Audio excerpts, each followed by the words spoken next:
In this connection, I'd like to raise a couple of points. Firstly, the United Nations in its present state is far from the Kantian idea of the Federation of Nations, in which every nation is supposed to alienate their military sovereignty. Secondly, Kant was not so naive as has been often charged. Kant, in fact, had the same pessimistic view about the state and human beings as Hobbes. He was conscious of the deep-seated violence in human nature, which he called social sociability. At the same time, he believed that this can be contained. Interestingly, he did not count on human intelligence or goodwill for this containment.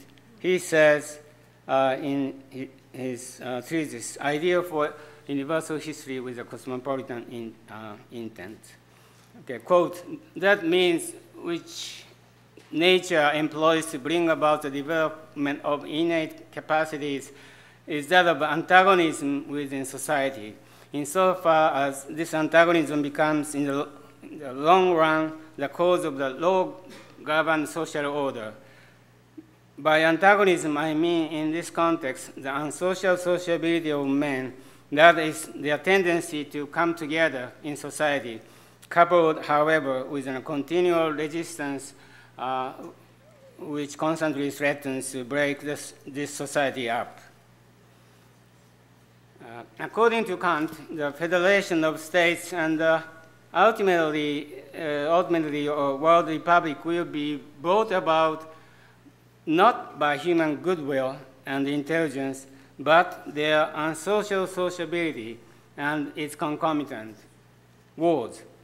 Such a view might be called the cunning of nature, in contrast to Hegel's cunning of reason. Now, anyhow, Kant's optimism was backed by this dreadful pessimism. Nevertheless, Hegel's view was predominant throughout the 19th century. The struggle for hegemony among the empires continued and eventually resulted in the First World War.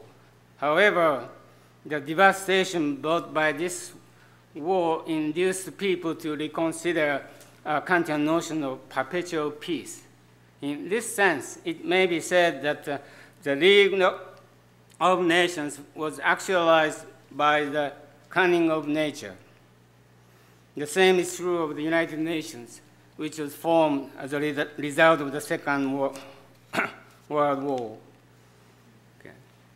In closing, I suggest that in order to go beyond the capital nation state, Kant movement from below are necessary but insufficient by themselves, because other nations will divide and derail them. This is why nations need to be controlled legally and institutionally. What makes this possible is a gradual formation of federation of nations to contain nations. Our only choice to realize this is to begin with the United Nations and reinforce it. To reinforce the United Nations is to force each nation to abandon the military sovereignty. However, no nation can force it from above, except for the movement from below in each nation. In my opinion, this movement to divest the states of the military sovereignty is nothing other than the gradual process of a simultaneous revolution. For those who deny this possibility, judging from the United Nations as it is today, I would like to say, yeah, it is difficult indeed, but there's no need for despair. The United Nations has no power to contain superpowers and no power to stop wars.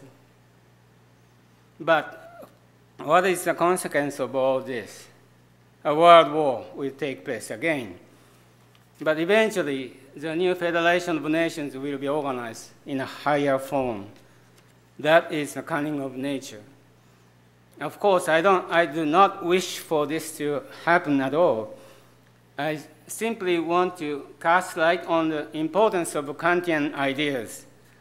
Without a regulative idea, such as world republic, the state will last, and wars will be repeated over and over again.